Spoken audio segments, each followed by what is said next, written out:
एक गाड़ी दैनिक आधार पर पटना और दिल्ली के बीच चलाई जाएगी और पटना और दिल्ली से जो ट्रेन चलेगी उसका जो ठहराव है बेसिकली राजेंद्र नगर से उसका ओरिजिनेटिंग होगा। दरभंगा से लखनऊ गोमती नगर के बीच में कर रहे हैं और यह जो गाड़ी है वह जनकपुर, कमतौल, सीतामढ़ी, रक्सौल, नरकटियागंज होते हुए अयोध्या, गोरखपुर के रास्ते जो है वो लखनऊ तक चलाई जाएगी।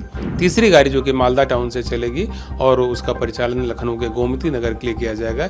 यह गाड़ी जो है वह न्यू फरक्का, साहिबगंज स्टेशन, किऊल, भागलपुर, सुल्तानगंज जैसे स्टेशनों से होते हुए बाद में फिर शेखपुरा, नवादा, गया, डेहरी होते हुए फिर दीनदयाल उपाध्याय और वाराणसी के रास्ते अयोध्या में भगवान श्री राम की धरती को नमन करते हुए लखनऊ तक जाएगी। रेल व्यवस्था का आधार बना है वंदे भारत एक्सप्रेस, नमो भारत रैपिड रेल के साथ साथ अमृत भारत एक्सप्रेस की काफ़ी चर्चा है और यह नॉन एसी सेगमेंट के यात्रियों को ध्यान में रख करके किफ़ायती दर पर यात्रा के लिए तैयार किया गया है।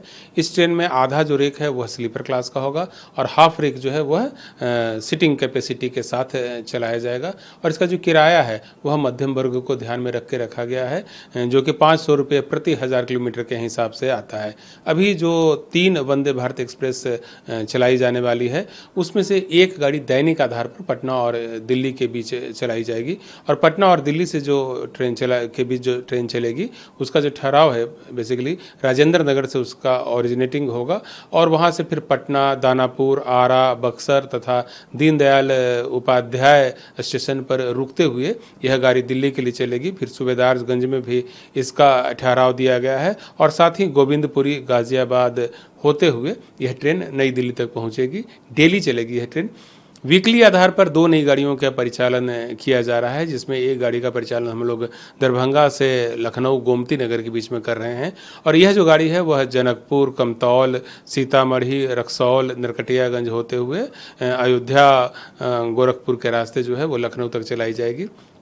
तीसरी गाड़ी जो कि मालदा टाउन से चलेगी और उसका परिचालन लखनऊ के गोमती नगर के लिए किया जाएगा। यह गाड़ी जो है वह न्यू फरक्का, साहिबगंज स्टेशन, किऊल, भागलपुर, सुल्तानगंज जैसे स्टेशनों से होते हुए बाद में फिर शेखपुरा, नवादा, गया, डेहरी होते हुए फिर दीनदयाल उपाध्याय और वाराणसी के रास्ते अयोध्या में भगवान श्री राम की धरती को नमन करते हुए लखनऊ तक जाएगी। तो ये 3 ट्रेनों का परिचालन किया जा रहा है। पहले से भी 3 अमृत भारत ट्रेनों का परिचालन भारतीय रेल द्वारा किया जा रहा था जिसमें से 2 ट्रेनें जो है वह बिहार से ओरिजिनेट करती हैं और एक बंगाल से ओरिजिनेट करती हैं। अमृत भारत एक्सप्रेस की मैक्सिमम जो स्पीड है 130 किलोमीटर पर आवर की है और इसमें वो सारे फीचर्स उपलब्ध कराए गए हैं जो कि वंदे भारत एक्सप्रेस में है। एक मुख्य अंतर जो दोनों ट्रेनों के बीच में है वह यह है कि वंदे भारत एक्सप्रेस जो है वह एसी सेगमेंट की गाड़ी है और जो अमृत भारत है वह पूरी तरह से नॉन एसी है। लेकिन इस ट्रेन में भी हम लोगों ने तमाम तरह की सुविधाएं उपलब्ध कराई है। इसके जो कोचेज हैं वह पुश पुल टेक्नोलॉजी पर काम करते हैं। पूरा रेक में दोनों तरफ लोको पायलट कैब बना हुआ है और इंजन रिवर्सल की आवश्यकता नहीं पड़ती है। इसके अलावा सील्ड गैंगवे है, वैक्यूम एविक्यूएशन सिस्टम लगाया गया है।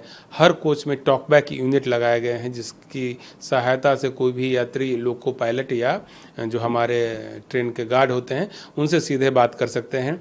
जो अमृत भारत 2 के तहत जो कोचेज बन रहे हैं उसमें हम लोगों ने फायर डिटेक्शन सिस्टम भी लगाया है। ऐसा देश में पहली बार हुआ है जबकि किसी नॉन एसी ट्रेन में हम लोगों ने फायर डिटेक्शन सिस्टम लगाया हो। इसके अलावा इसमें क्रैश ट्यूब युक्त सेमी ऑटोमेटिक कपलर लगाए गए हैं और जो सुरक्षा के जो विभिन्न मानक हैं वो काफ़ी हाई स्टैंडर्ड के मानक इस ट्रेन में रखे गए हैं वंदे भारत की तर्ज पर ही। यात्रियों की सुरक्षा के लिए इसमें हम लोगों ने एयर स्प्रिंग बॉडी लगाई है तो काफ़ी कंफर्टेबल राइड सुनिश्चित करता है। हमसे जुड़े रहने के लिए हमारे YouTube चैनल को सब्सक्राइब करें और नई वीडियो की नोटिफिकेशन के लिए बेल आइकॉन को दबाएं।